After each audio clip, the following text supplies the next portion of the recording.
Assalamualaikum warahmatullahi wabarakatuh. Perkenalkan, kami dari kelompok 7. Saya sendiri yaitu Rizky Fauziani dengan NIM 050 120 1025 dan teman saya yaitu Tia Hanuni Hasan akan mempresentasikan materi tentang perencanaan dan mendesain media pembelajaran di sekolah dasar. Pertama-tama saya ingin mengucapkan terima kasih banyak kepada Bapak Diki Surahman dan teman-teman pendidikan guru sekolah dasar semester 3 yang sudah memberikan kami kesempatan untuk mempresentasikan materi ini. Langsung saja saya akan membahas tentang apa itu mendesain media pembelajaran. Menurut Heinig dan kawan-kawan, pada tahun 1996, media atau yang biasa disebut jamak atau medium tunggal secara umum adalah saluran komunikasi, yaitu segala sesuatu yang membawa informasi dari sumber informasi untuk disampaikan kepada penerima pesan desain pembelajaran sebagai proses menurut Saiful Sagala tahun 2005 ayat 136 adalah pengembangan pengajaran secara sistematik yang digunakan secara khusus teori-teori pembelajaran untuk menjamin kualitas pembelajaran, mengandung arti bahwa penyusunan perencanaan pembelajaran harus sesuai dengan konsep pendidikan dan pembelajaran yang dianut kurikulum yang digunakan. Dengan demikian dapat disimpulkan bahwa desain pembelajaran adalah praktek penyusunan media teknologi komunikasi dan isi untuk membantu agar dapat terjadi transfer pengetahuan secara efektif antara guru dan peserta didik. Proses ini berisi penentuan status awal dari pemahaman peserta didik, perumusan tujuan pembelajaran, dan merancang perlakuan basis media untuk membantu terjadinya transisi. Idealnya proses ini berdasar informasi dan dari teori belajar yang sudah teruji secara pedagogis dan dapat terjadi hanya pada siswa dipandu oleh guru atau dalam latar belakang berbasis komunitas. Tujuan penggunaan media pembelajaran ini secara umum adalah untuk memfasilitasi komunikasi, dan tujuan penggunaan media pembelajaran antaranya yang pertama yaitu meningkatkan kualitas dan efektivitas pembelajaran. Yang kedua yaitu memudahkan guru dalam melakukan pembelajaran. Yang ketiga yaitu memberikan arahan tentang tujuan yang akan dicapai. Dan yang keempat yaitu menyediakan evaluasi mandiri. Yang terakhir yaitu memberi rangsangan kepada guru untuk kreatif menyampaikan materi pembelajaran. Yang ketujuh yaitu membantu pembelajar yang memiliki kekhususan tertentu. Terima kasih. Saya akan kembalikan kepada teman saya itu Tia Hanuni Hasan. Wassalamualaikum warahmatullahi wabarakatuh. Kenalkan, nama saya Tia Hanuni Hasan. Saya dari Prodi PGSD semester 3 dengan nomor induk mahasiswa 05012010005. Di sini saya akan melanjutkan presentasi dari teman saya yaitu Rizky Fauziani. Di sini saya akan melanjutkan materi yang tadi yaitu sistematika atau langkah-langkah perencanaan media pembelajaran. Dapat dilihat sebagai berikut. Yang pertama yaitu identifikasi kebutuhan dan karakteristik siswa. Sebuah perencanaan media didasarkan atas kebutuhan.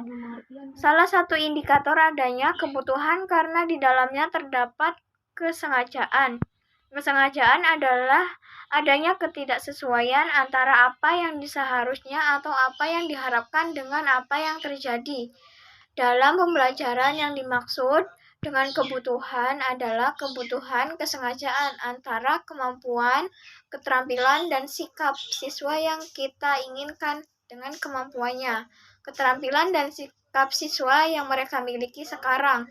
Contohnya adalah pada siswa SD, mereka diharapkan memiliki keterampilan dalam membaca, menulis, dan berhitung. Ternyata dalam kenyataan mereka baru dapat membaca saja, sehingga kebutuhannya adalah bagaimana supaya mereka bisa menulis dan berhitung. Dengan demikian, kebutuhannya adalah meningkatkan kemampuan menulis dan berhitung. Selanjutnya, yang kedua yaitu perumusan tujuan atau instruksional objektif. Tujuan merupakan sesuatu yang sangat penting dalam kehidupan, karena dengan tujuan akan mempengaruhi arah dan tindakan kita. Dengan tujuan itu, barulah kita dapat mengetahui apakah target sudah tercapai atau tidak. Tujuan yang baik yaitu yang jelas, terukur, operasional, tidak mudah untuk dirumuskan oleh guru. Diperlukan latihan, penelaahan terhadap kurikulum dan pengalaman saat melakukan pembelajaran di kelas. Selanjutnya yaitu yang ketiga, perumusan butir-butir materi yang terinci. Titik tolak perumusan materi pembelajaran adalah dari rumusan tujuan. Materi berkaitan dengan substansi, isi pelajaran yang harus diberi. Terus yang keempat yaitu pengembangan alat pengukur keberhasilan. Alat pengukur keberhasilan belajar perlu dikembangkan dengan berpijak pada tujuan yang telah dirumuskan dan harus sesuai dengan materi yang sudah disiapkan. Yang perlu diukur adalah 3 kemampuan, yaitu pengetahuan keterampilan. Yang pertama yaitu pengetahuan, terus yang kedua ada keterampilan, dan yang ketiga ada sikap yang telah dirumuskan secara rinci dalam tujuan. Penyesuaian materi didasarkan atas rumusan tujuan. Setelah materi selesai dirumuskan, selanjutnya membuat item test berdasarkan tujuan dan materi tersebut. Terus materi yang kelima yaitu ada menuliskan naskah media. Secara umum, naskah dalam perencanaan program media dapat diartikan sebagai pedoman tertulis yang berisi informasi dalam bentuk visual, grafis, dan audio sebagai acuan dalam pembentukan media tertentu sesuai dengan tujuan kompetensi tertentu. Secara sederhana, naskah juga dapat berupa gambaran umum media atau juga outline media yang akan dibuat. Fungsi naskah adalah sebagai pedoman bagi pengguna dan terutama pembuat media. Yang keenam yaitu merumuskan instrumen, tes, dan revisi. Pembelajaran yang kita lakukan haruslah diukur apakah tujuan sudah tercapai atau tidak. Untuk mengukur hal tersebut, maka diperlukan alat pengukur hasil belajar yang berupa tes, penguasaan atau daftar cek perilaku. Alat pengukuran keberhasilan belajar ini perlu dikembangkan dengan berpijak pada tujuan yang telah dirumuskan dan harus sesuai dengan materi yang sudah disiapkan.